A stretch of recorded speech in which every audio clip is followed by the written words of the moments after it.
What's up, man? What's going on, man? What's up, man? Can y'all see me good, man? Is it clear? Is it clear?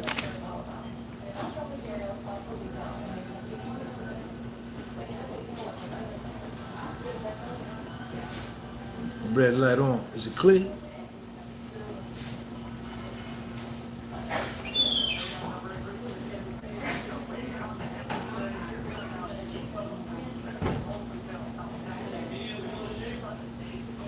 Yeah, we live, man. What's up, man? Cold Maker, what up, man? Shout out to Cold Maker over in Africa, man. We clear, man. As long as we clear, I just want to make sure that we clear. That's all I want to make sure is that we clear. Don't dim your light. Don't dim your light. Don't dim your light.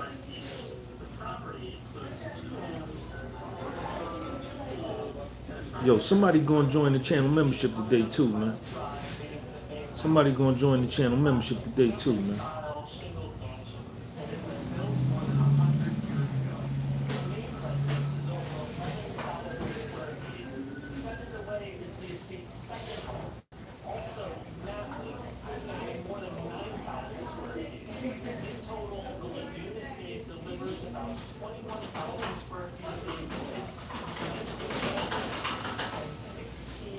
All right, I pinned the link at the top, man. Join the channel membership. You saw me put the link up there, man. Roland Lee, Cincinnati. You see Roland Lee? Roland Lee got the green name, man. Roland Lee got the green name. His name is in green. That's because he's a channel member. I'm going to put the membership up there for you right now. Boom, here it go. Here it go. They go to channel membership. $10 per month. They're going to take it right off your card. They're going to take it right off your card, and there's perks with that. It's perks with that. You get shout outs, you get all that. You understand? You never know. I may call you on the phone or something. You never know. You understand? You understand? Nigga got the dope pistachios. Look at my pistachios. I got the dope pistachios.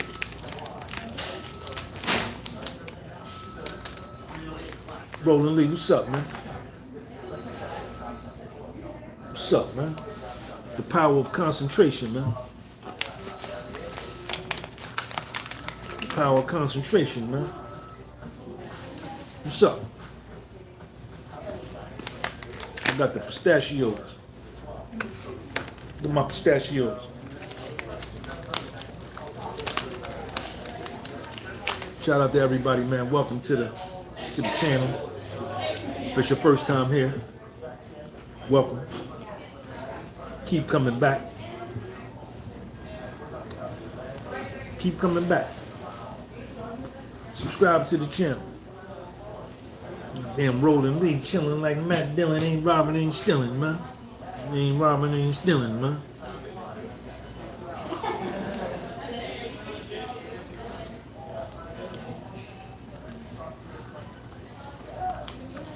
Goddamn Jamil.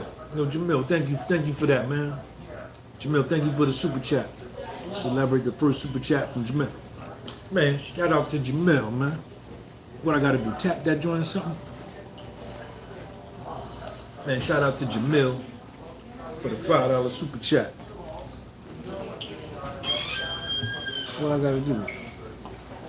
Celebrate the first Jamil Malloy. Jamil Malloy. Jamil come to all my shows, man. This the best show on YouTube, man. This the best show on YouTube, man.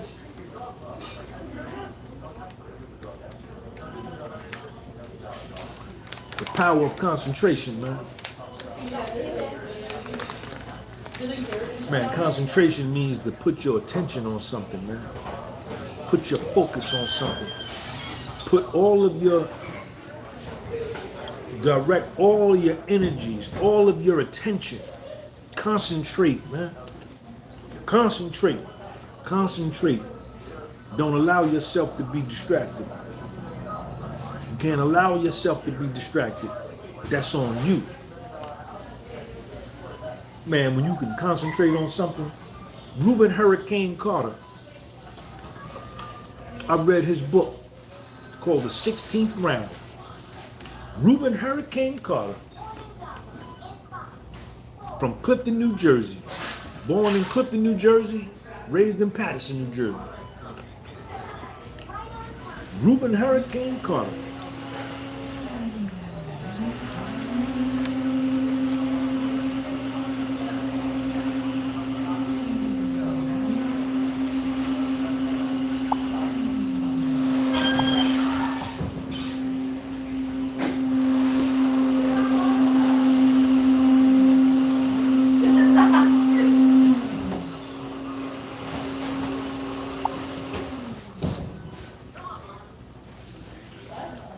Reuben Hurricane Carter said that anything in this world can be done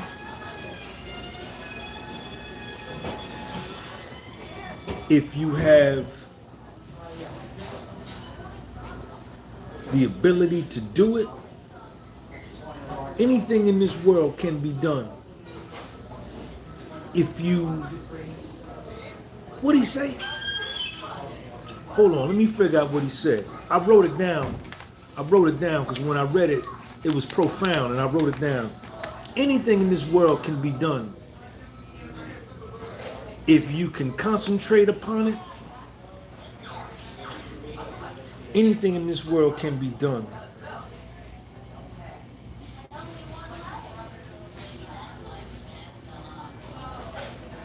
if you have the energy to bring to it the people to help you do it, and you are able to focus upon it. That ain't it verbatim, but that's the gist of what it is. And what he was saying was they locked him up. They falsely locked him up in the state of New Jersey prison for 30 years. You saw the movie Hurricane. And I read the book. Anything. He had life without parole. The Patterson Police Department had deliberately, Della Pesca had deliberately framed him on some murders and sent him to prison. And he fought. He never gave up getting out. And when he got out, he said, man, anything in this world can be done. Anything. If you have the ability to do it, the people to help you do it, and are able to focus upon it. Wayne G in the building. Yo, Wayne, what's up, man? Thank you for that super chat. Anything.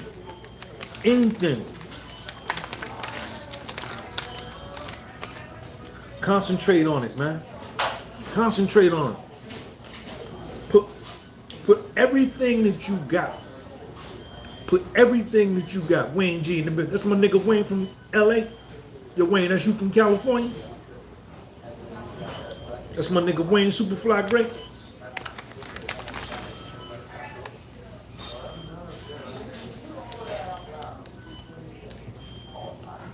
Man, put your all into it.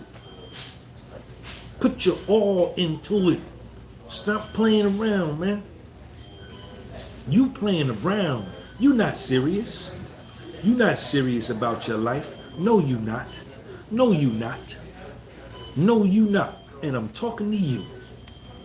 You not serious about your life. No, you not. Because you're too comfortable. People are taking care of you. People are caretaking. Oh, that's Wayne from New Jersey. Shout out to my nigga Wayne from Jersey. Wayne, thank you for that super chat. People are rescuing you. You're dependent upon other people. People are taking care of you. You too comfortable. You got Wi-Fi. You got air conditioning. You got heat. Huh? You got what's the name? a beauty rest mattress, a pillow top mattress, right? You got cotton sheets, 300 count Egyptian cotton sheets. You got the fly comforter.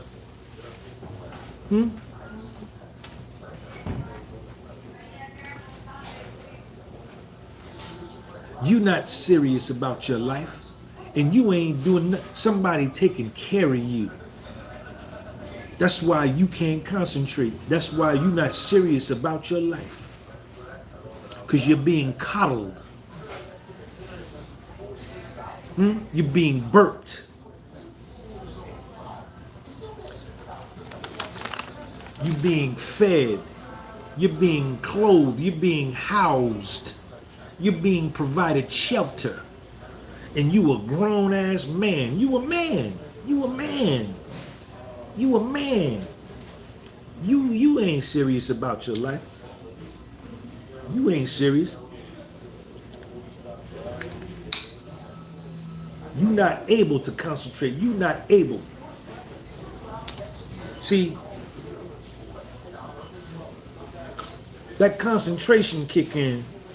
That concentration kick in when you down in the dipsy dumpster.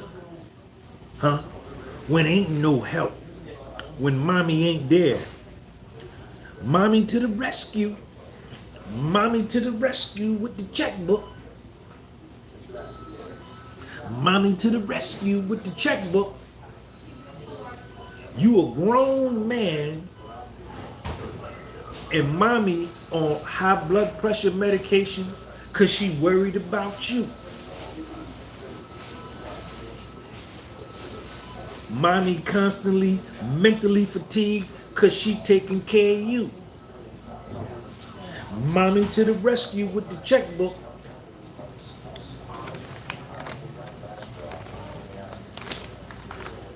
You can never consider yourself a man. You can't never call yourself a man. No, you can't.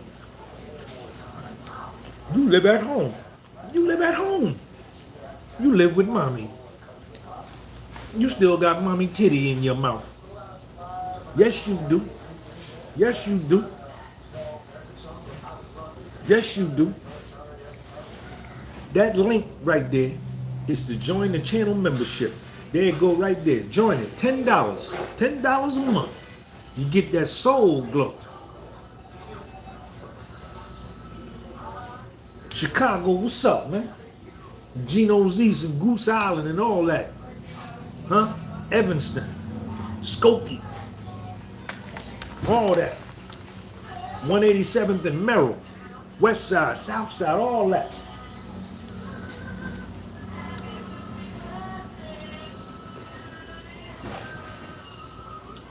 You ain't gonna never be nothing. You ain't gonna never be nothing.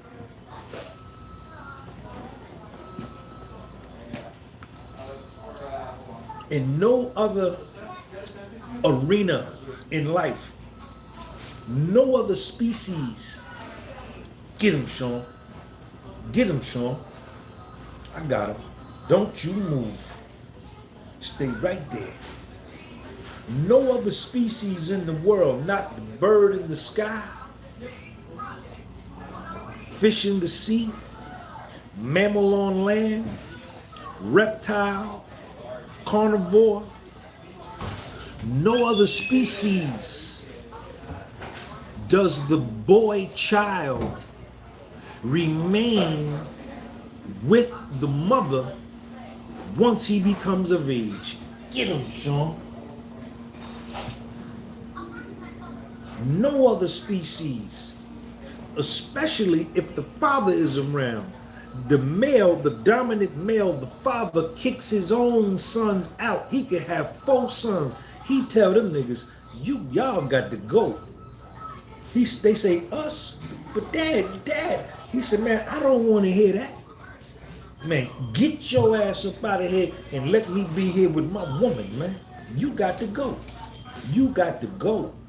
And you know what happened? They go. Or else they get their ass kicked. Get him, Sean.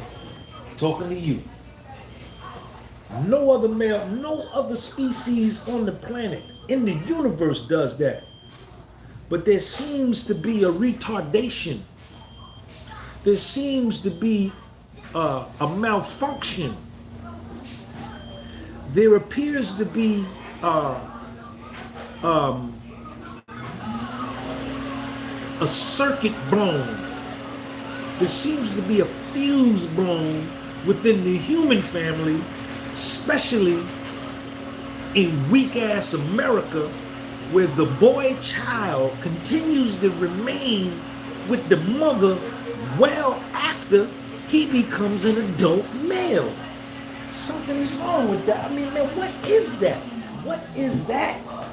What is that? Something is wrong. Something is wrong. Talking to you. Talking to you. Oh, my baby. And the mother thinks that she's doing a very valuable service to her boy child. But what she is doing is she is killing him. Yes, she is. Yes, she is. But she is incapable of stopping because it's her nature to be a caregiver. It's her nature to be a nurturer. It's her nature to be a caretaker.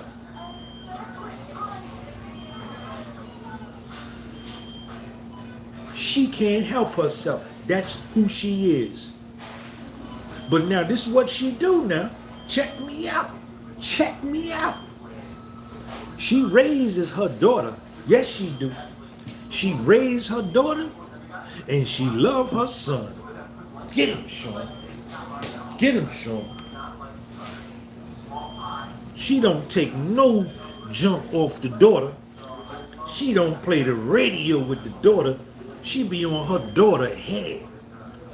She be stepping to her daughter constantly about stepping up to the plate and being a woman and showing her how to be a woman. That's why these women come and be so strong.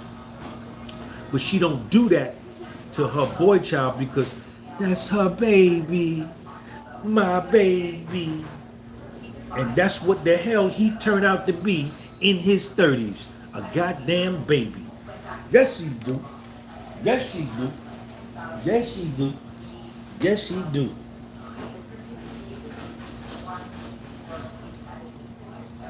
And in her attempt to do the right thing, she actually does harm. She does a lot of harm to this boy. She stunts his growth. She retards his development into manhood. She pulls the plug out of his masculinity. She pulls the plug out of his ability to handle adversity. She pulls the plug out of his ability to be independent. She pulls the plug out of his ability to be self-reliant. She pulls the plug out of his ability to be self-sufficient. She destroys him with her love. She destroys him with her love. I don't care if you like what I'm saying or not. It don't matter to me. Leave. Only reason you don't like what I'm saying here is because you probably him or you the mother. Get him, Sean. Get him, Sean. I'm not playing with them on no Saturday night. I'm down here in Florida. What you think? I come to Florida and play? I don't play. What's up, Quan? There go Quan. Quan got a wrench too. Jamil got a wrench and Quan got a wrench. And both of them members of the channel. Y'all weak. You weak. You weak. And you're failing in life. You're a failure in manhood. You're a failure in life. You still live at home with your mother and you're in your 20s. That's why you ain't got no girl. That's why you can't keep no girl. Because can't no woman take you serious. You ain't no provider. You ain't no provider. You being provided for. How the hell you gonna be a provider?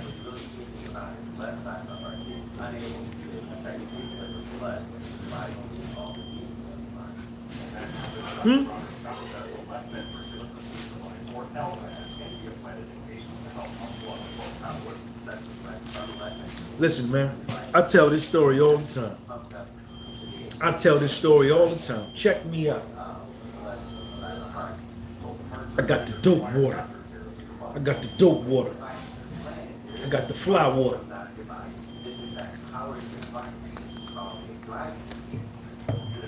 All my life, I'm born in 1969. Yes, I was. I was born when my father impregnated my mother. That was during the civil rights. Dr. King had just got murdered, assassinated. Malcolm X just got. I come from that type of energy. I'm born in 69, but my first early stages of the pregnancy, I was a fetus and an embryo in 68, in the 60s. That's right. During the Black Power movement, Civil Rights movement. That's right. They didn't play. I'm born in 1969. And my mother was from Georgia. My mother from the state of Georgia. Country girl. Way back in the bushes. Picked cotton and everything. My mother was a slave. She picked cotton. My mother picked cotton for 75 cents a day. Yes, she did. Yes, she did. You know how I know? Because she told me. She was born in 1943. She told me stories. She saw Ku Klux Klan. She went to segregated schools. It was certain stores she couldn't go in. Certain stores, colored water fountain, white water fountain, white school, colored school. You understand? She told me stories of groups of white men going into black people's houses, pulling the man out, tying him to the tree, and beating him so bad that when his family came and untied him from the tree and took him home and put a bed sheet on him to keep him warm, he hollered out because the bed sheet hurt when they put it on his wounds. Get him, Sean. I don't play with y'all. I don't care nothing about y'all. There's 42 of y'all in here. I don't care nothing about you, man. I'm not tailoring my message to nobody. All I'm going to do is tell the truth. Yes, sir. And my mother lived through the 1940s and 1950s in this country, in the state of Georgia, in the Jim Crow South. And she made her way up to New Jersey in the 60s, right around the time of the Civil Rights Movement. Rosa Parks, Dr. King, Malcolm X, Huey P. Newton, H. Rap Brown, Bobby Seale, Eldridge Cleaver, Black Panther Party, Angela Davis, Assata Shakur, all of that, the Soul Dad Brothers, all that. My mother was there. Yes, she was. And my mother wore a big black power afro. Big old black power afro. And she used to keep a pick. See, back then, you pick your hair out, and they had them picks with the black fist on there. Or they had the picks with the red, black, and green on it. Yes, she did. I saw it. And she used to roll her hair with rollers. See, y'all don't know nothing about rollers. And you hung your clothes outside on the clothesline. You ain't never seen no clothespin. You ain't never seen no woman hang no clothes on no clothesline with clothespins. She used to hang the clothes out the living room window. We lived in this 3-room apartment. It was a bedroom, and then just one room. I took a bath in the sink, in the kitchen sink. Yes, I did. 1973, 74. You wasn't even born. You ain't even seen the 70s. You don't know nothing about that. You ain't even saw a real live episode of Soul Train. You see it on YouTube. You go watch Soul Train on YouTube. I used to watch Don Cornelius every Saturday. Love, peace, and soul. That's right. My mother would wash the clothes. The washing machine was in the house. She would screw the washing machine to the kitchen sink. In the middle of it was a 3-room apartment we lived in. 3-room apartment. And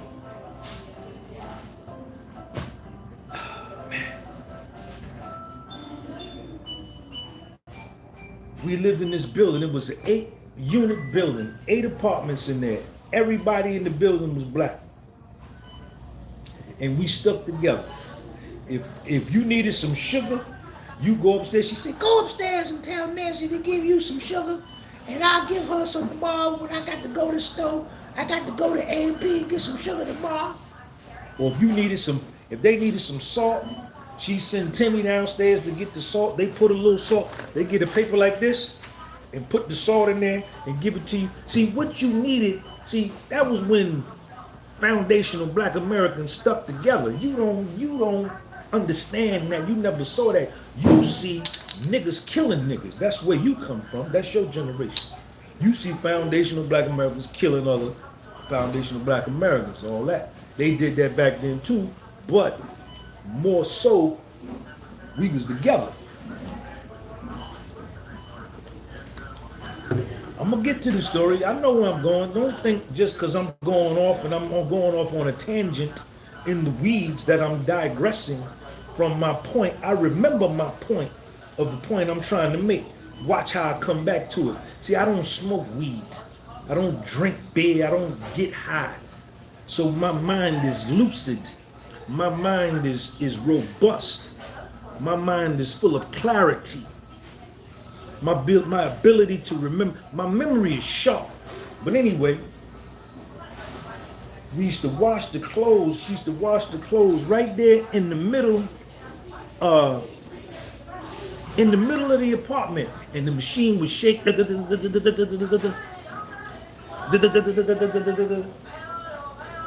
after she washed the clothes, we didn't have no money to go to the laundromat to dry them.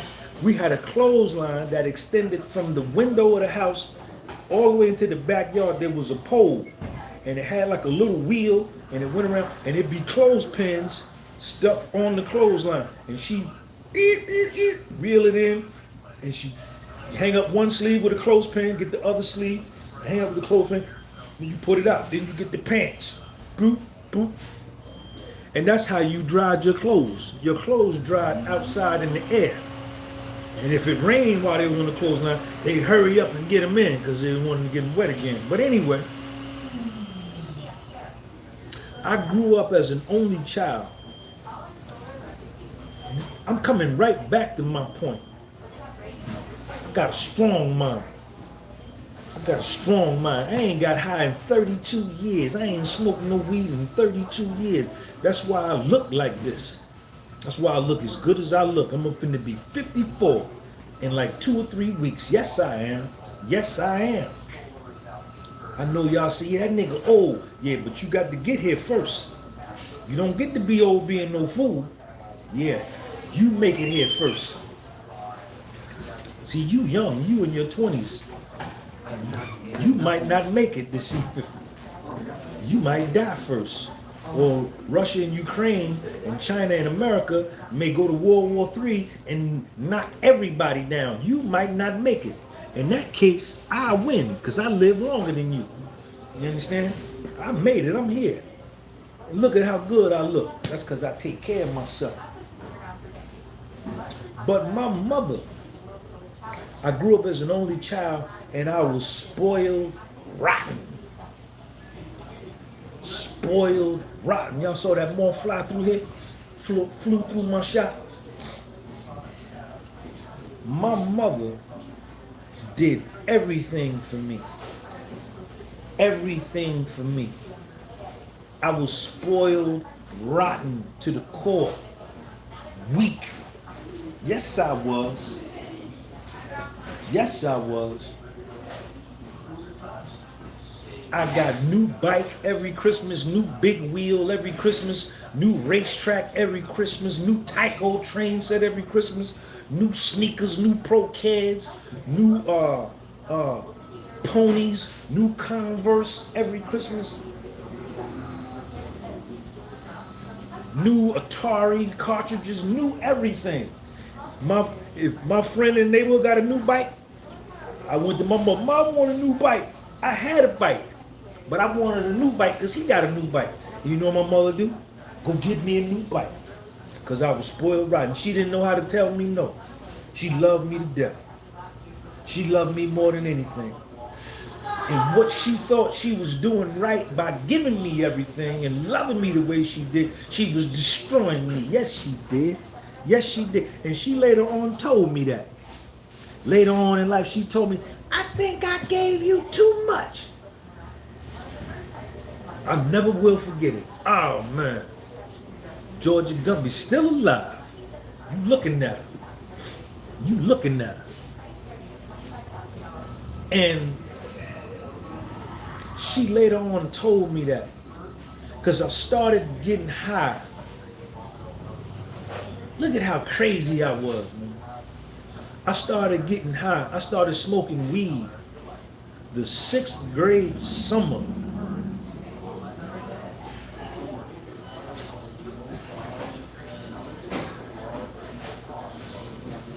At 12 years old. And that was the beginning of the end. That was the beginning of the end. I started smoking weed. I wasn't even in junior high school yet. And once I got into junior high school, it just got worse. And when I got into junior high school, then I started smoking angel dust, tripping off of mescaline, LSD, taking Valium, speed, everything. Whatever they had, I was with it. Dumb. And drugs destroyed me, man. Drugs destroyed me, man. Took my baseball career. I was money at baseball. Money.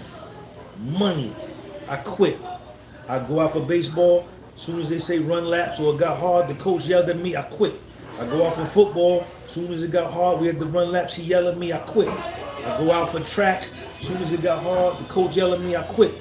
I go out for wrestling. As soon as it get hard, the coach yelled at me, I quit.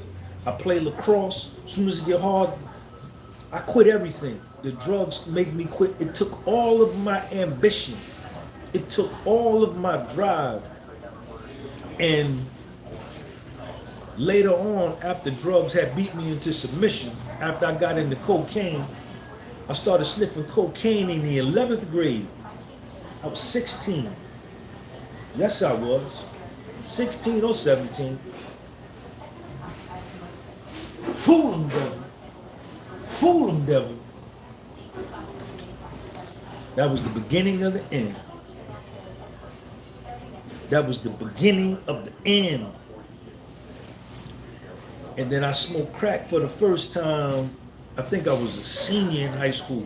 This is in the 80s. I graduated high school in 1987. I lived through the 80s. I started getting high in 81. I started getting high in 80. And I didn't stop getting high until 90. I got high through the whole 1980s in North Jersey, New York City, Harlem, running around in Harlem in the 80s. They killing 1,900 homicides a year, 2,000 homicides a year, 1,800 homicides a year. You do the math on it. Divide 1,900 by 365 days and see what the number is. 5, 6 people a day. I'm running around in Harlem trying to get high. Man, I don't know how I made it out of there, man. Plenty of times I almost got killed.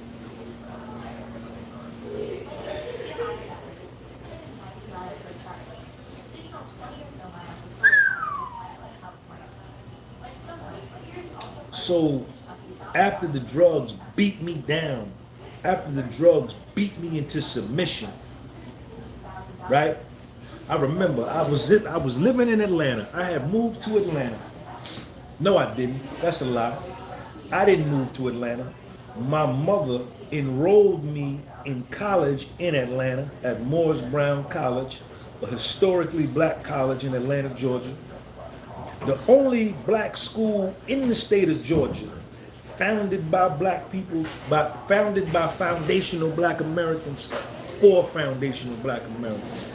Not Morehouse, not Spelman, not Clark, not Albany State, not Savannah State, not Fort Valley State, no other school, not Georgia Tech, not Georgia, Morris Brown, the only school in the state of Georgia, founded by foundational black Americans for foundational black Americans in 1881, 16 years after the Emancipation Proclamation.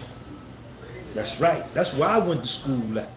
That's the best school on the planet. You know why? Because I went there. That's why it's the best. If I would have went to the school you went at, then that school would be the best. So I'm in Atlanta. I leave New Jersey. I graduate high school June 1987. Full-blown drug addict, weed head, smoke weed every day. Smoke weed every day. All through 8th grade, 9th grade, 10th grade, 11th grade, 12th grade. And I was a brilliant child. I was very, very smart. I had a high IQ. I think I took an IQ test back then. I think it came in like 129, something like that, right? I scored well on all of the standardized state tests. I was in college prep courses. I was brilliant.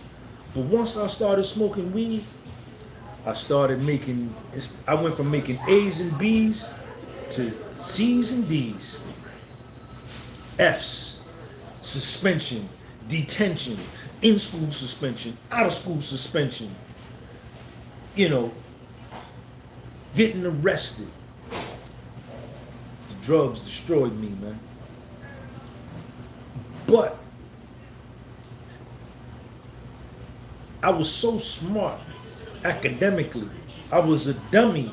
I just didn't have no guidance, no leadership, behavior-wise, but academically I was brilliant. And I was able to, Mark Darty, what's up? Kansas in the building. Mark in the building. Because I was so smart, I was able to pass high school. I got out of high school and was able to get into Morris Brown. I graduated June 1987. 60 days later, my mother had me enrolled freshman orientation at Morris Brown College, August 1987. Yes, she did. And this is where the change came. This is where the change came. Now, up until this point, my mother did everything for me. As I was a child, I was only 8th grade, 9th grade, 10th grade, 11th grade, 12th grade. You're still a child. I had chores. I had to take the garbage out. I had to wash dishes, right? But I had to work. I had to have my own job. She didn't give me no money, so I delivered pizza. I worked as a busboy. I worked as a busboy at this Italian restaurant. I think they was the mob. I think they was mobbed up. That was the mafia. I did a busboy over there. I caddied at the golf course. I always was a hustler.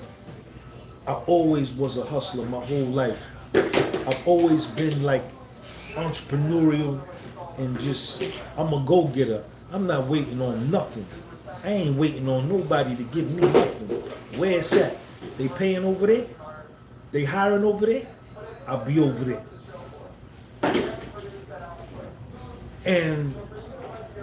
But my mother registered me. I went to Morris Brown, August 1987. I had just turned 18 in March. So April, May, June, July, August. So how you doing? 5 months after being 17 years old, she registered me at Morris Brown. We drove from New Jersey. She packed up. We went all through July and August. We went to the store. She got me sheets, pillowcases, drawers, socks, shorts, shirts, sneakers, everything, notebooks, pens, paper, everything a freshman need to go to college. And we put all this stuff in a U-Haul truck. And we drove it down.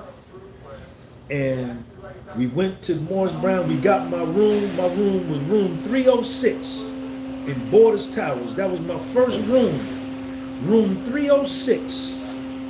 My roommate was from Washington, D.C. We didn't get along. He stole my money out my room. Yes, he did. He stole my money. Yes, he did. He stole my money. Him and this other nigga from New York. They stole my money. They stole my money.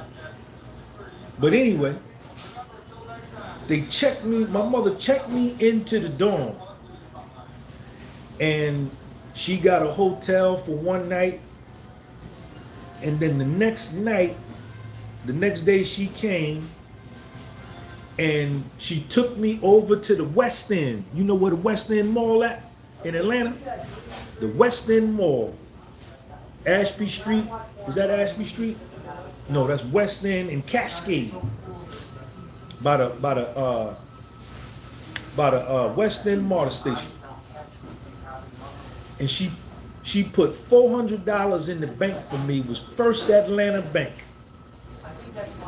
And they gave me a debit card. It was called a Tilly card. She put $400 in the bank. I never will forget it, man. I can see it, man. I can see it, man. I can see it, man. I can see it, man. My mother took me in that bank. My mother took me in that bank. And she sat me down. We sat in that bank. She sat me down. And she put $400 in that bank account for me, man. She put $400 in that bank account for me, man. Bought me all this stuff. We set the account up. And she took me back to the dorm. I was 18. And she took me back to the dorm. And she looked at me and she told me, "I'll see you later." She told me, she said, "I'll see you later." And she left me there, man. In Atlanta. I was 18, man. I didn't even know how to wash clothes, man.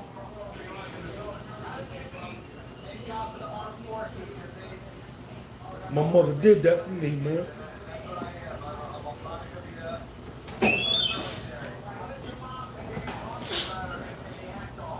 That was the best thing. That was the best thing she could have done for me, man. That was the best thing, man. I was in the dorm, man. I remember that shit, man. She said, "I'll see you later." This was 1987. She left. She drove back to New Jersey. And I was in Atlanta by myself at 18. And I went around the corner at the Burger King on Northside Drive and got me a job at the Burger King. I think the minimum wage was like $4 an hour, $5 an hour. And then I went to the golf course and got me a job caddying down there. Because I was caddying in New Jersey. I was the best caddy up there. Wherever I go to caddy, I'm the best caddy ever. Nobody in the world could caddy better than me. And they wrote me a letter from the course in New Jersey, a reference letter. Jamil, thank you for that super chat. And I went up and I got me a caddy job. She bought me a car too. My mother bought me a car. And she left me there, man. She left me there, man. She knew what she was doing. That was the best thing she could have ever done for me, man. And when she left me, I never went back home after that. I never went to live back home. I was dating this girl. I was missing this girl. I drove home. I drove from Atlanta to Jersey in October. Me and my nigga Mike. Mike was from Patterson. I was living in Clifton at the time. Then I went home for Thanksgiving. And then the first semester was over with for Christmas break. And I went home and my mother was telling me shit like, wash the dishes, take the garbage out, pick this up, pick that up. And I was like, oh, hell no. I ain't never living with my mother no more. And I never went back to live with my mother ever again. I never went back. And she knew what she was doing. The whole time, she wasn't raising me to be no little boy, man. Because she had come through the 50s and the 60s and she saw what America did to black men, foundational black men. I ain't from Jamaica, I ain't from the Caribbean, I ain't from Africa. I ain't no black man from none of the 55 countries in Africa. I'm not from nowhere in the Caribbean, Cuba, Dominican Republic, Jamaica, Haiti, Puerto Rico, Brazil, the blacks in London. I ain't that. I'm from the goddamn, the nigga, the soul nigga from America. The black soul nigga. The one that made the way for all the other blacks in the world. For all the people to be able to immigrate and migrate here and start new lives. We made it possible through our bloodshed and our protests in the 60s. That's right. That's right. Read the history. I know you don't like to hear it, but that's what it is. Read the history book.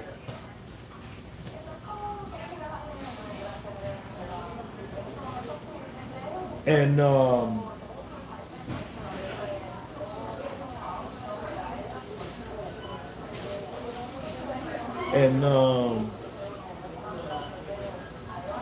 never went back home. She helped me. I wasn't totally on my own. You know, she would send me money, you know what I'm saying? But as far as like my day-to-day life, surviving or eating or being washing my clothes or goddamn, you know, fixing my car, like I was on my own, man. And I'm raising little Sean the same way. I'm raising my son the same way. I'm raising my son the same way. Lil Sean ain't gonna be no weak boy. See, it's a lot of dudes with mustaches and beards with gray hairs in them that's still little boys, man. You see a lot of men out here with mustaches and beards that's little boys, man. Yes, you do.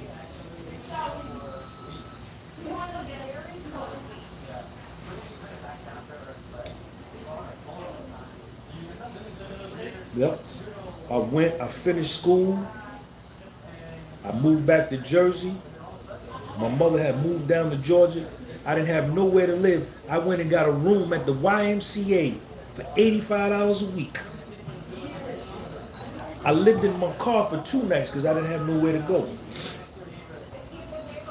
I rented a room at the YMCA, and the YMCA wasn't nothing but homeless people living there. Drug addicts, homeless people, mentally ill people. But shit, I didn't have nowhere to live. And $85 a week, it used to be nasty in there. They used to shit on the shit in the shower. They used to be shitting in the shower, shit on the toilet seat. Oh man. But I didn't have nowhere else to go. I stayed and I saved up my money. I went to the golf course, I saved up my money, and I got my own apartment. I ain't never looked back. I ain't never looked back. I ain't never looked back. You could take me, man. You could tie Sean G up and blindfold me. You can take me and blindfold me and take me and drop me anywhere in the world, man. Any country, any place. And goddamn it, all you got to do is just sit back and chill. I'm gonna surface. I'm gonna survive. I'm gonna make it. I'm gonna make it. I'm gonna survive. I'm gonna surface. I don't care where I go. You understand? A lot of y'all niggas is weak, man. Yep, and I kept the job. I always worked. But went to school. Finished my degree.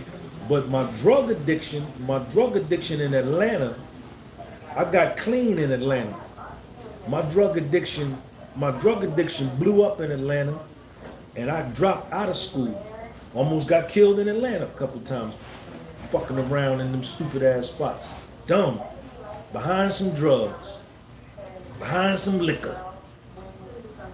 In my 20s. Brilliant mind. Full of life. A baby. I was in my 20s and I'm running around in the most dangerous neighborhoods in Atlanta. Bankhead Highway, Bowen Homes, McDaniel Glen, Bankhead Courts, Perry Homes, Perry Boulevard, Dixie Hill, Pittsburgh, McDaniel Glen,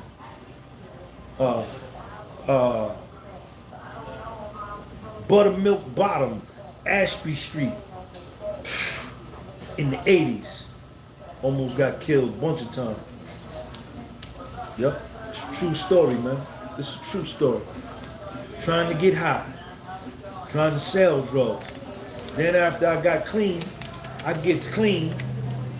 I don't get high no more. I ain't got high in 32 years. I don't get high. Now I turn around, I want to sell drugs to make back the money that I got high with. I want to make it back. Fool them, devil. Fool them, devil. Almost got killed doing that. Man, I'm lucky to be here, man. Lucky to be here, man. Lucky to be here. This is a true story, man. I don't care nothing about none of y'all watching this. I don't care. You don't love me. You don't like me. You just like my YouTube channel. So I'll never be fooled into thinking y'all like me or love me. Y'all respect my honesty. That's what you love. You love my truth because you so fake. You like fakeness because you fake. You corny. I turn you off. I offend you. I offend you because I'm so honest. Because my religion is reality. I don't like you and you don't like me. Let's keep it like that. Let's keep it like that. I ain't scared of y'all. This is my life. This is my life. I'm the best ever. I'm the best ever, man. I could do anything in this world. Nobody in this world is better than me. Nobody. Out of all 8 billion people, I put myself up against anybody and I'm betting on me. Betting on me. I concentrated on my life. When I got clean October 16th, 1990. And my mother, I got clean. I went to rehab October 16th, 1990. My mother came to pick me up October 15th, 1990. Oh man, I was in bad shape. I had dropped out of Morris Brown. I was unemployable, antisocial, physically destroyed, mentally bankrupt, spiritually broken, with a full-blown drug addiction. And my mother came in my apartment and she said, this is when it hit home for her. She said, I think I gave you too much. I think I gave you too much. And she was right. She spoiled me. And I lived my life that way, thinking everything was supposed to come easy. Everything, mommy to the rescue. Anytime I got arrested and needed a lawyer, she crack out the checkbook. Anytime I got arrested, I called mom. She come bail me out. Anytime my car broke down, your mom, she get it fixed. Anytime I could fuck up all my money and call her and she'll clean it up for me. I think I gave you too much. Yes, I did. Look at you. She was looking, I was in bad shape. Look at you. I was so hurt. But I went and I got clean.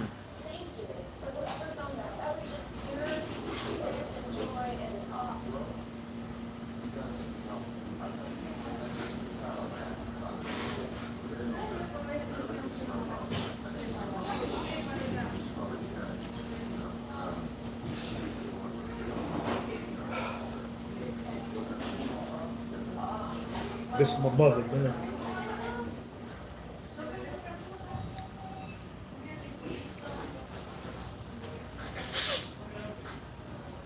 You don't get but one. You don't get but one. You don't get but one.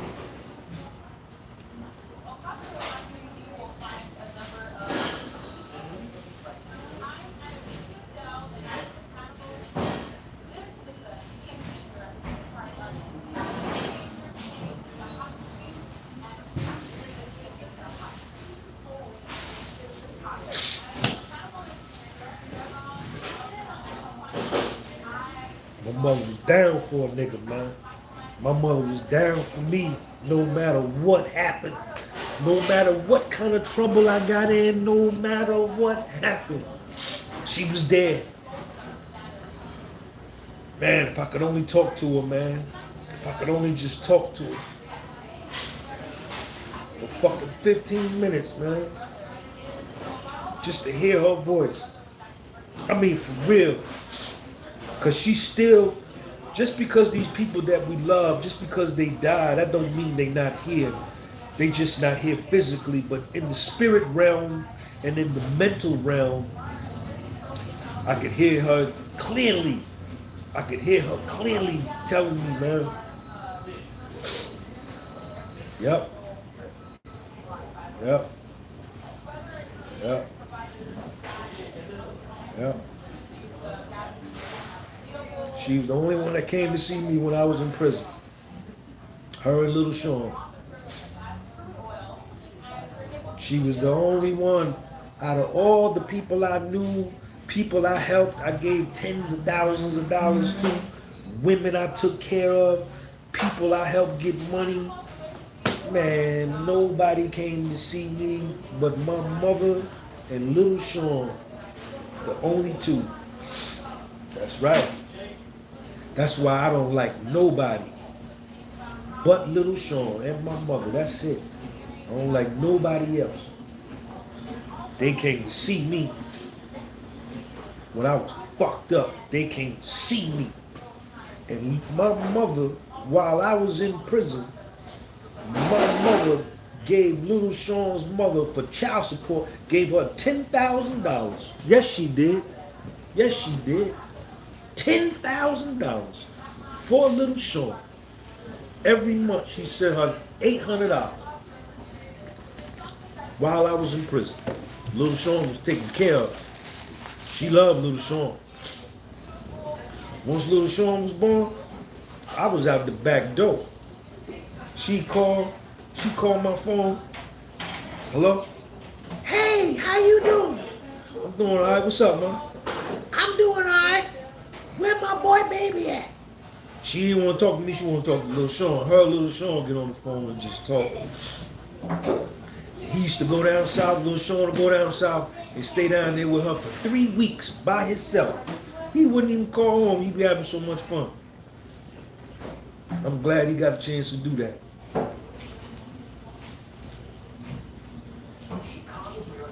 Yeah. He would go down there every summer. She'd buy him whatever he wanted. She loved him, boy. She loved him. She loved him. And she left a will. She left a will. She left everything in her will to little Sean. She left him everything, about $400,000 worth of property. She left it all to little Sean. And my family, her brother, my mother's brother and her nieces stole the will, and her other son, I had 2 other half brothers. They all stole little Sean's will, ripped it up so that I would have to split, so little Sean would have to split the will with everybody else.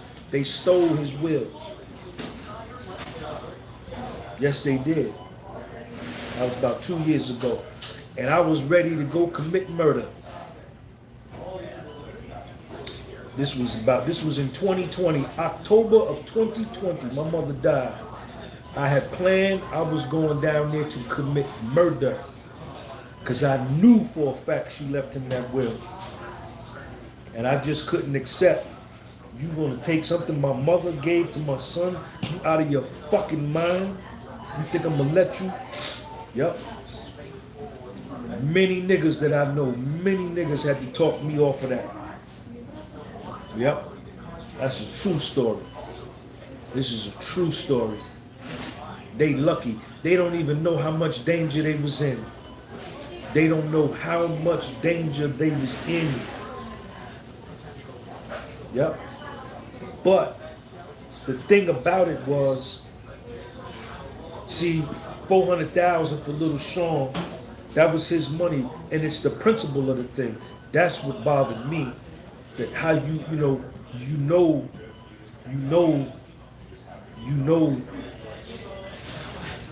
what I'm saying? But I could just hear her saying that. I could just hear her saying,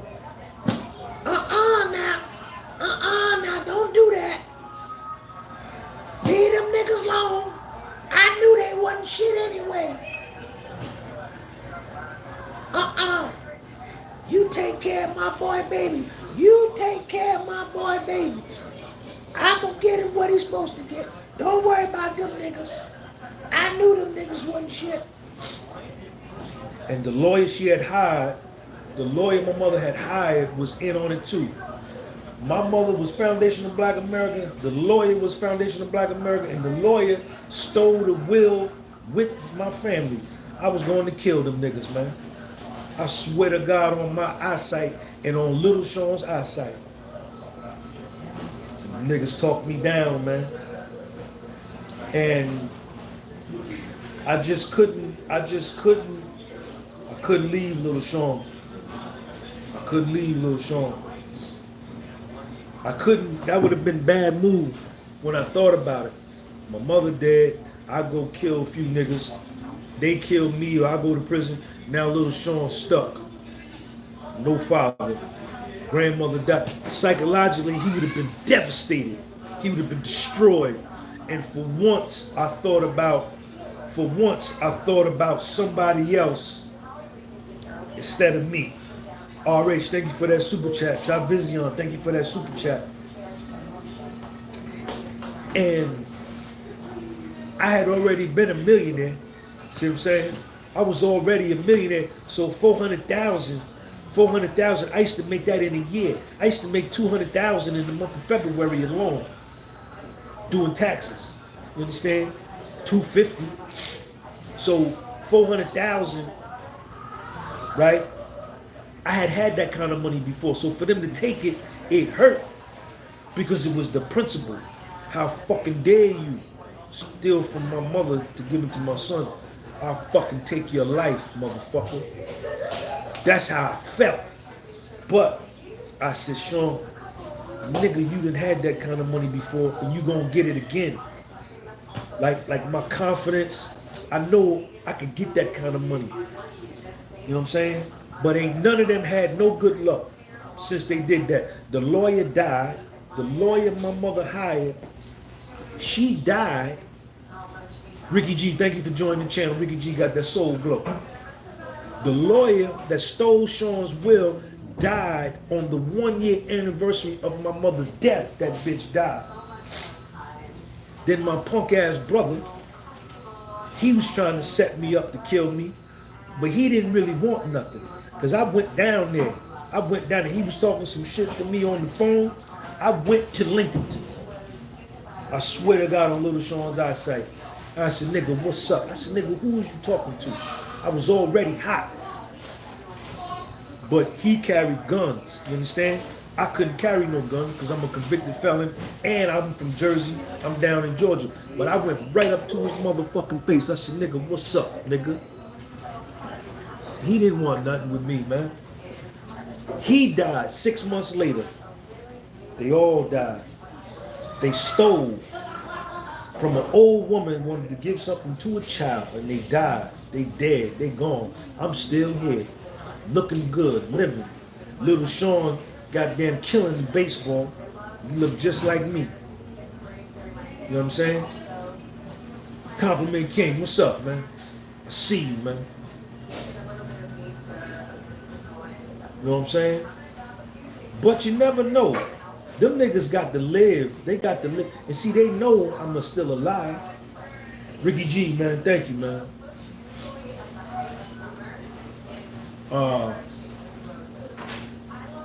Man, they got to live the rest of their life knowing that I'm still alive. And what they did. And what they did. And they know where I come from. And they know the kind of life I live.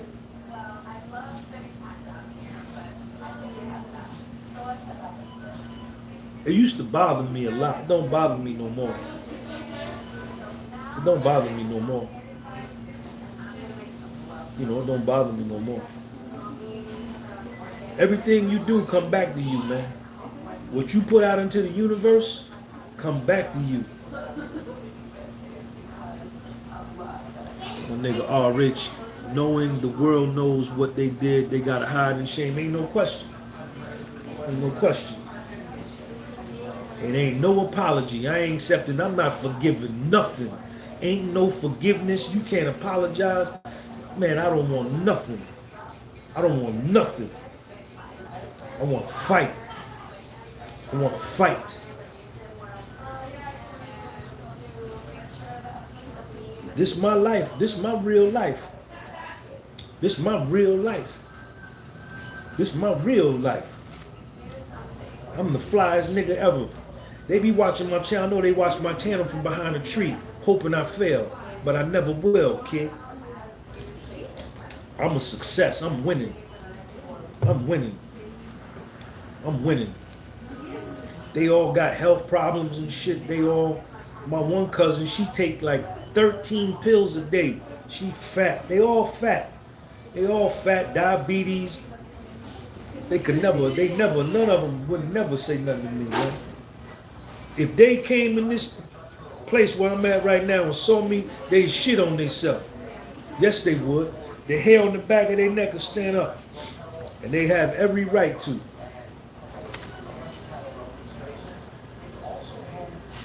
But yeah, man. Think about what you do before you do it. How you doing? Everything good?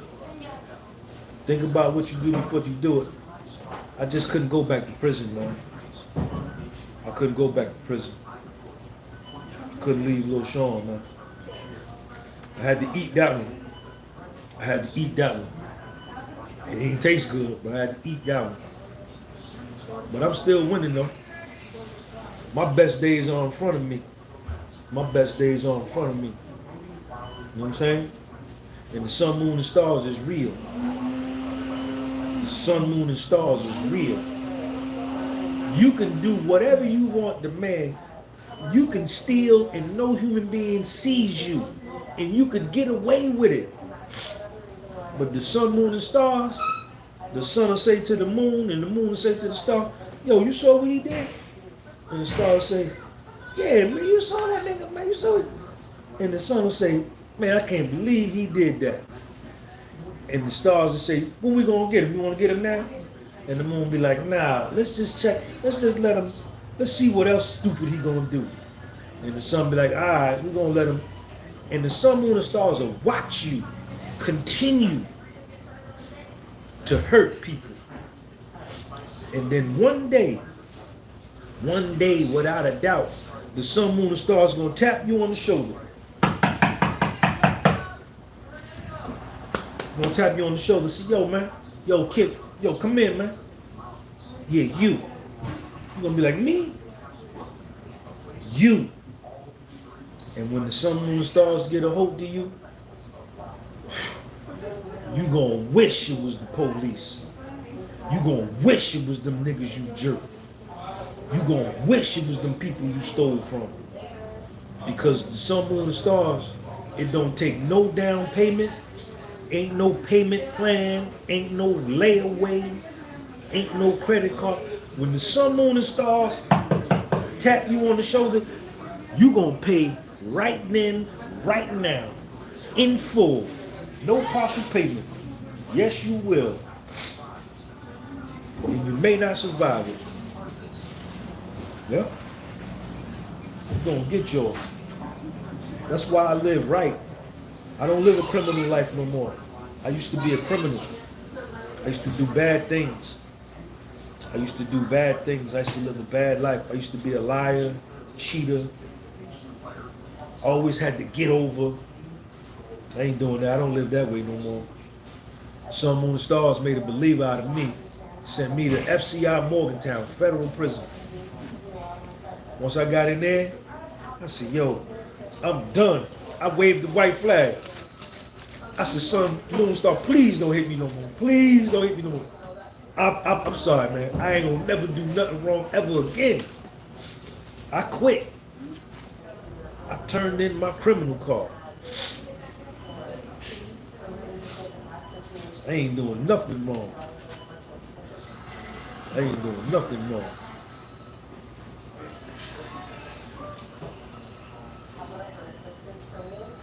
So all you young dudes, you think you slick? All y'all niggas, man, you think you slick. You think you on to something new. There's nothing new under the sun. What you doing now has already been done. Remember that part. Fool him, devil. You don't get old being no fool. Remember that part.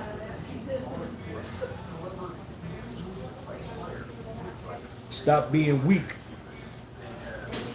Stop being weak. Get out here and get a job and compete. Start your own business. Stop living with your mother. Take your mother's titty out your mouth. Take your mother's titty out your mouth. You a grown man.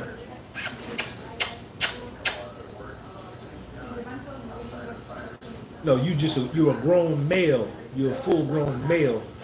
Because man is mind. What your mind is makes you a man or not.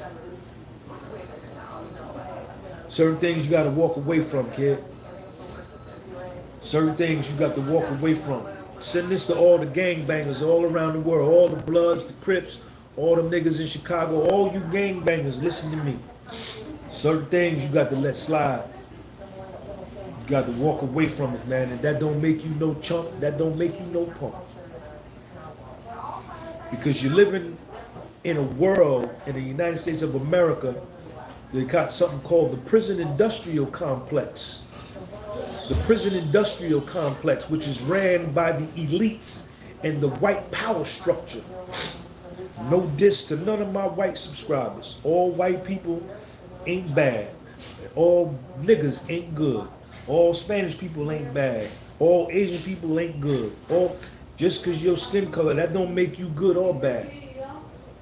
But there is a white power structure called the prison industrial complex and the military industrial complex. But that prison industrial complex is designed to lock up foundational black American males for a very long time and legally castrate you so you can't have no kids and reduce the population. Certain things you got to walk away from. It ain't worth it. 20 years of your life, 15 years of your life, 30 years of your life. It ain't worth it. You ever talk to a man that did 30 years in prison, that was doing 30 years in prison? I remember when I was at Morgantown, when I was in the feds, I talked to Jay. Jay was doing 360 months, 30 years. He was doing 30 years. And I was there on a punk ass 18 months. And we were standing back there B-Wing one day. He was telling stories. He says, yeah, I stabbed a motherfucker and I've been stabbed. I've been stabbed and I stabbed somebody. And I hadn't been in Morgantown for about 2 weeks. And I'm standing next to this dude and I'm like, oh, snap. But I played it off. You couldn't see it on my grill. But I was like, oh, snap. Look at where I'm at. Oh, snap. And he was doing 30 years on a first offense drug offense. First offense drug charge. And he looked at me one day, because this dude, he mentored me. He was like a mentor to me. He didn't know it, but I watched him and I studied him because I liked his program, the way he programmed. He was a strict disciplinarian. He held himself to a high standard. He held himself to a high level of discipline. He held himself to a high level of concentration. He held himself to a high level of focus, physical fitness, mental fitness. And I just watched this man. And he looked at me one day and he said, Sean, he said, man, you don't want this. He said, man, you don't want this. And what he was telling me was that you don't want to do 30 years. You don't want to start off at USP Lompoc and get sent to USP Atlanta and then get sent to USP Lewisburg and then get sent to USP Terre Haute or USP Marion, Illinois or USP Big Sandy. You don't want to go to none of these spots, Sean. He was right.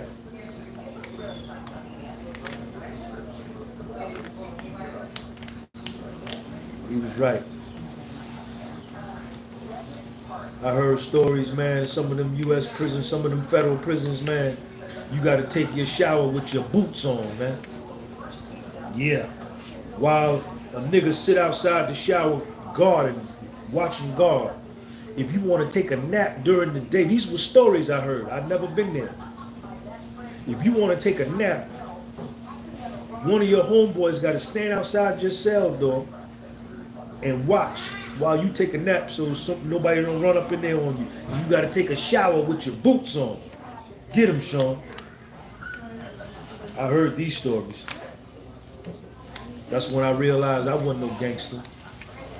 Not even close. I was just faking. I don't want no part of that. And I had to think about all of that. When they stole Little Sean's will, I had to think about all of that. But mostly about Sean, though. He would have been destroyed, man. My son would have been destroyed.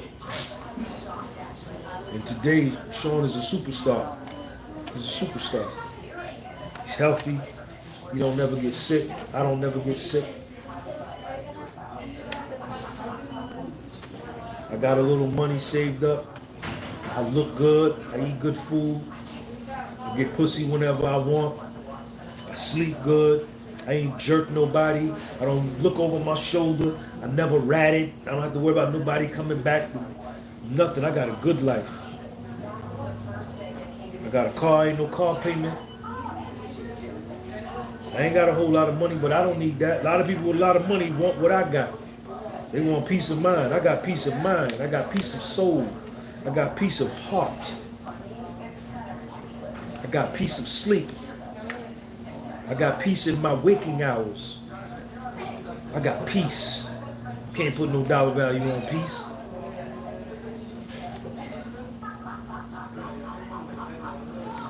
Excuse me. Yup. Y'all had me crying on this live, man. RH, what's up? Try Vision, what up? Yeah, man, I miss my mother, man. But I be bugging. Like when I wanna communicate with my mother, I go put on some old music, some old Aretha Franklin. Put on some old Aretha Franklin. Goddamn Aretha Franklin. She loved Aretha Franklin. What you want? Baby, I got it. Who? What you need? Who? You know I got it. Who? All I'm asking who is for a little respect. What's up? But some Roberta Flack. She like Michael McDonald too. My mother loved the Doobie Brothers too. My mother loved the Blue Eyed Soul too, the Doobie Brothers. He came from somewhere back in her long ago. Son of man, fool. Be not it hard to be created, to get to be created. Once in her life, she must have saw a smile for her nostalgic tale. What a fool believes. My mother loved the Doobie Brothers. Lionel Richie. Yep. Georgia Gunby still alive. She live on in me. She live on in Little Sean. Yes, she do.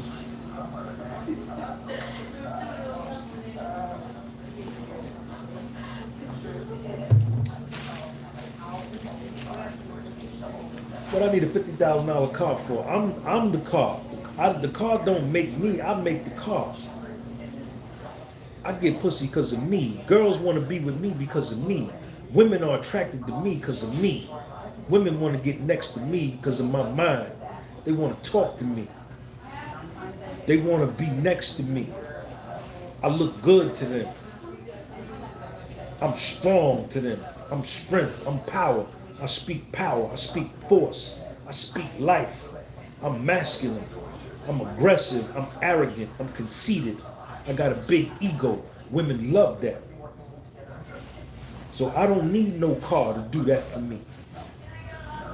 I don't need no car to do that for me. I don't need no clothes. Niggas that need that, dudes that need clothes, houses, cars, and all that, self-esteem low. They self-esteem low.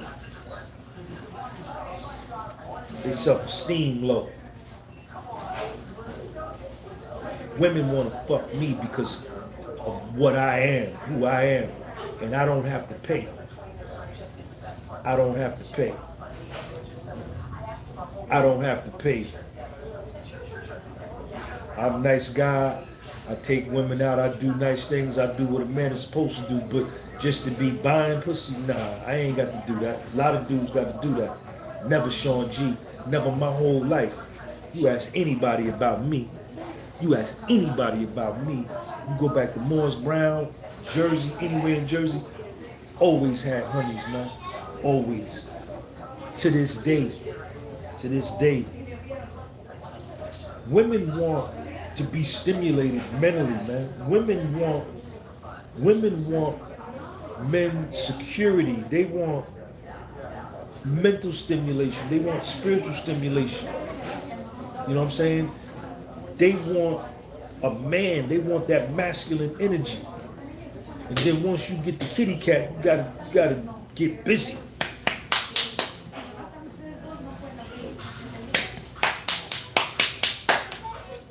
Once you do that, you locked in. Ain't no switching up. Once we locked in, ain't no switching up. All women, any race, any creed, any color, you put me anywhere on the planet, anywhere, any group of people, it's gonna be women when I show up. It's gonna be women when I show up. They gonna pick me. They gonna pick me. They gonna pick me.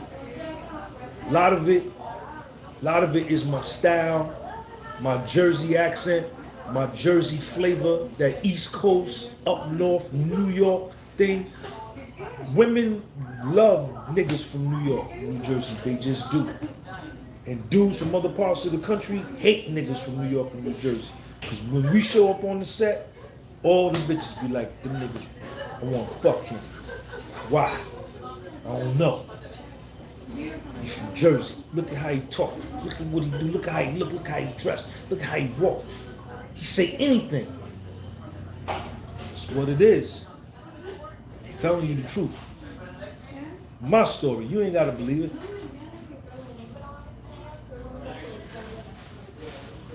Never been scared of no woman. Never.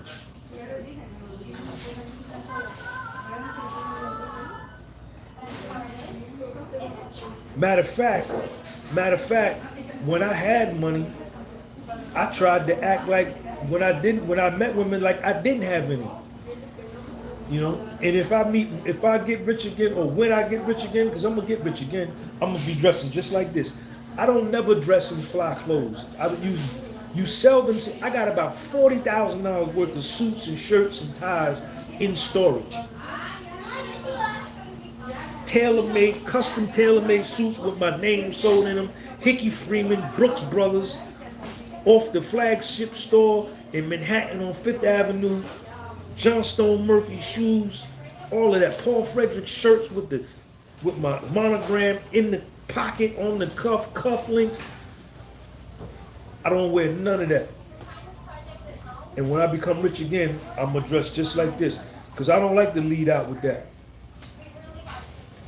I remember one time I went and bought a drop-top BMW. I closed this deal. This was around 1999. No. This was around 2001, 2002. I sold this liquor store and my commission was $32,000. I'm so dumb. I get a commission. I'm broke. I'm super broke. I'm a struggling entrepreneur. I'm super broke. I finally get lucky, close a deal. They give me a commission for $32,000. In 99, I'm 32 years old. Dumb. Shoot Sean in the dome. Dude, I take the $32,000. This is how stupid I was. This is how low my self-esteem was. I take the $32,000, I put it in the bank. I drive to Connecticut and I lease a drop-top blue 325 M3 BMW, rag top.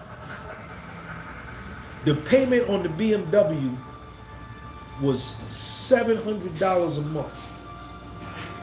The insurance on the BMW, because my car driving record was so bad, was $500 a month. The total payment was like $1,300 a month. I paid the lease up for 2 years. I take like up to $32,000. I take like $24,000 and go lease this car. And I don't even have a house. I'm living in an apartment. Stupid. Dumb.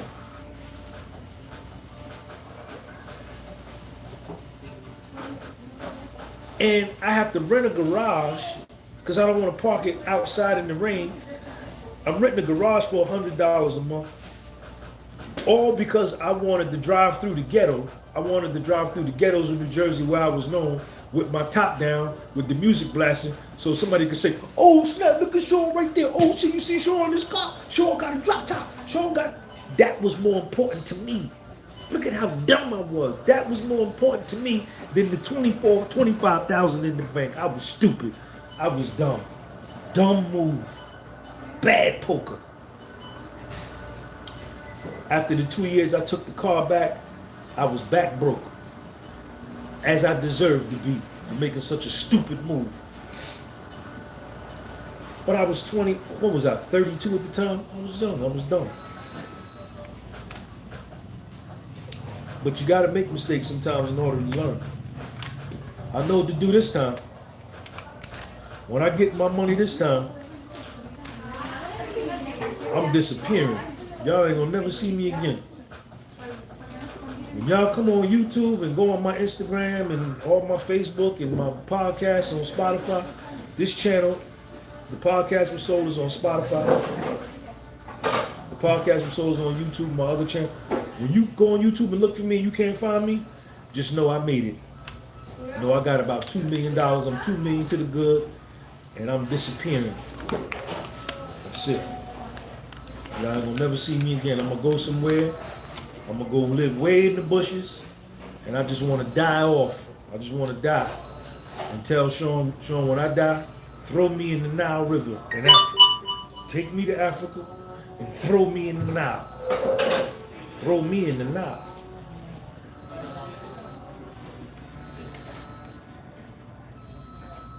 Yep.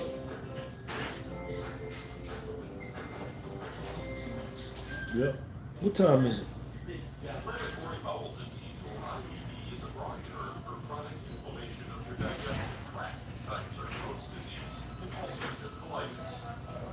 Roland Lee, thank you for that $5 super chat. Shout out to Roland Lee. To all you young dudes, man, stop being stupid, man. Stop being dumb. You wasting time, man. I'm telling you my real life. You stupid. You young niggas are dumb. Y'all out there getting high. You dumb. You in gangs. You shooting people. You. What's up, Mitch's Goody Park? What's up, Marcus? You carrying guns. You listening to this rap. These stupid ass rap niggas who never lived that life. And you ended up in prison around a bunch of dudes. You taking showers around a bunch of dudes. You going to eat on main line with a bunch of dudes, with a bunch of men. You standing in the commissary line with a bunch of men. You sitting in the unit watching TV around a bunch of men. You dumb. And you got nothing but opportunity. But you weak. But you gotta recognize your own weakness and you gotta admit it to yourself. You ain't gotta admit it to me. I already know you are because I see how you're living. You a little mama's boy. Yup. Your father should have been in your life so he could whoop your ass. Your father, if your father would have been in your life, like if mine would have been in my life and would have jacked me up a couple times, boom, body slam, boom. I wouldn't have did none of that, man. That's what the father is for. Father is the disciplinarian, man. Father gets it straight. Mother can't, a female can't do nothing with no boy or child, man, after they get a certain age. Once I got 13, 14, I was taller than my mother. I didn't listen to nothing she had to say. Nothing. Nothing.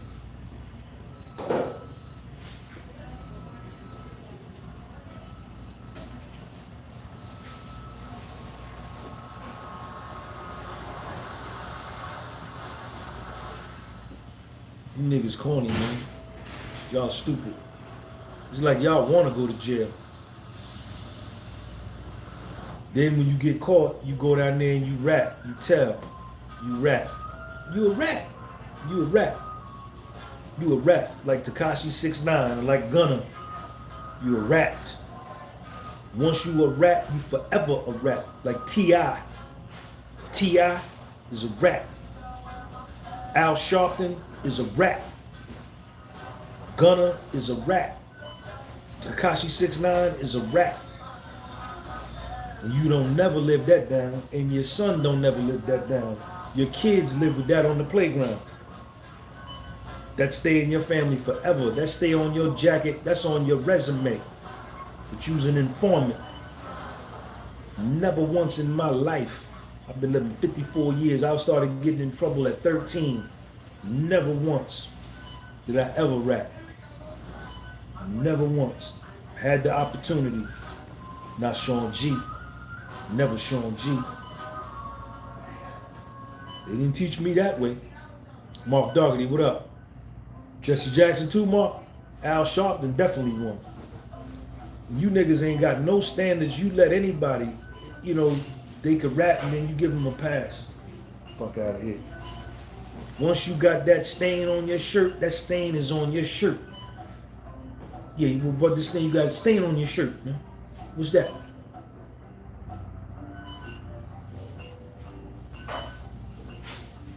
I caught my case. I caught my case. I caught my case. They told me I had mandatory prison time. The feds told me I had mandatory incarceration. I couldn't get no home confinement. I couldn't get no probation because of the amount. I had a financial crime. My crime was white collar. And depending upon the dollar amount, if the dollar amount is a big amount, you going to prison. Unless you rap. Unless you rap. They said, Sean, you got mandatory incarceration. But if you want to help us and tell on some of your clients, if you want to wear cameras for us and wear wires for us, if we call you and tell you we need you to go into this place with a wire on or go into that place with a camera on, you're gonna have to do that for us. I said, man, get the fuck out of here, man. Send me to prison, man. Send me to prison, man. Hurry up, hurry up, hurry up, hurry up, hurry up. That's where I went. That's where I went. And came home with my integrity intact. That means something to me. That means something to me. Some of y'all that don't mean nothing. As soon as you get busted, you downtown, you ain't even made it to the county jail. You ain't even made it to prison yet. You tell them.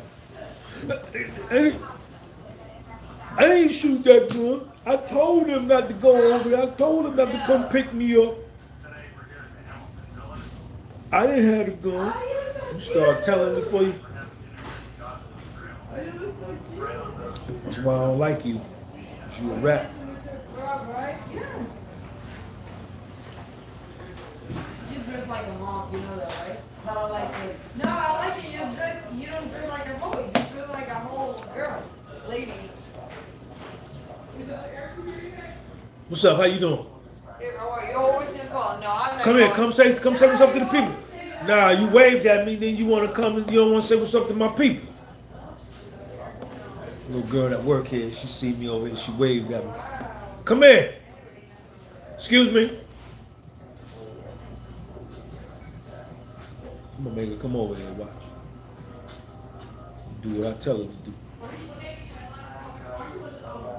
Yeah, so that's it, man. How long I been on here? How long I been on here? Hour and 30 minutes?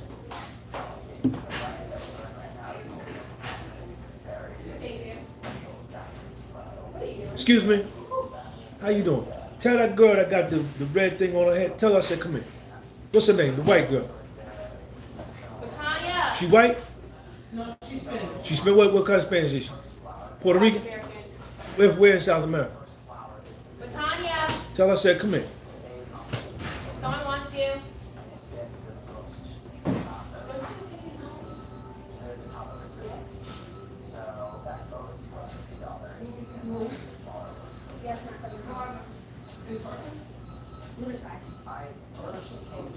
Tanya, ¿cuál es su país? She doesn't speak Spanish. No, you. What's your name? That's the one I was talking about. What? Come here. My people on YouTube want to say hi to you. No, I'm good. She don't want to come. You want some back? I'm not. I want to about 3 walking that door. No, I'm gonna back real quick. I don't want to see you do it. I don't play with you. I'm gonna walk in the door. I'll go run to the back. No, I'm gonna make you not walk in the door. Y'all go follow me on my Instagram, man. I feel like that's your mom. Y'all go follow me on my Instagram, man. I got these two walking with. Well, I mean, I have to do it. Yeah. I got this. The shoes. Enjoy your life. Enjoy your life. I'm doing things that when I was in prison, man, I wished I could do. I used to fantasize about doing. I used to visualize about doing. I used to dream. Go follow me on Instagram, man. Hurry up. Hurry up. Go follow me on Instagram. The link underneath here.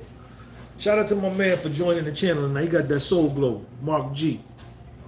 Let me see my man. Mark Dougherty here. Look at all my members. All the people that got green names, those are my members. So when they... Mitch's Goody Park. Roland Lee. Somebody joined though tonight. Ricky G. There go Ricky G. I remember Huey P was high heels, a bucket of clothes. Put them before it rained. White with a bowl of cereal. Yeah, Quan, what's up? All right, man. I'm finna get out of here, y'all. I gotta get out of here, man.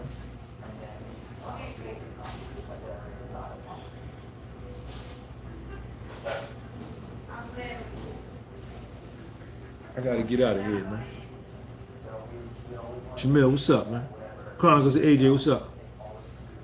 Approach everything with gratitude, Mitch. RH, what's up, man? Shout out to RH, shout out to Travision. Thank you for the super chats. Appreciate y'all. Roland Lee, thank you for the super chats. Wayne G, thank you for the super chats. Jamil, thank you for the super chats. I really do appreciate y'all, man. Them super chats come in handy, man. You understand? Time to go to Whole Foods again. I'm gonna probably do Sunday morning Serenity tomorrow, man. I'm gonna do Sunday morning Serenity tomorrow, but that'll be on my other channel. Mark, what's up, man? Shout out to my man Mark out in Kansas. Roland Lee, do you have those shoes in 14? Nah, man, I'm not doing the shoes. The sneakers. I'm not gonna sell the sneakers because the quality ain't good enough. It's not good enough. I bought me a pair. I bought little Sean a pair, but I don't like the quality enough to where I put my name on it and sell it to somebody and take somebody's money for it. Nah.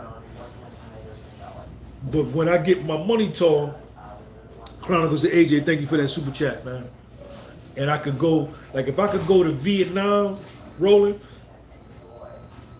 when I go to Vietnam and I go into one of them plants where they make the sneaker and I could tell them, yo, use this, use that material, and then I could get me a sneaker made, then I'll do it. But this place, I don't have that latitude to do that, so I'm not gonna sell it. All right, y'all, let me get up out of here, man. All right, peace.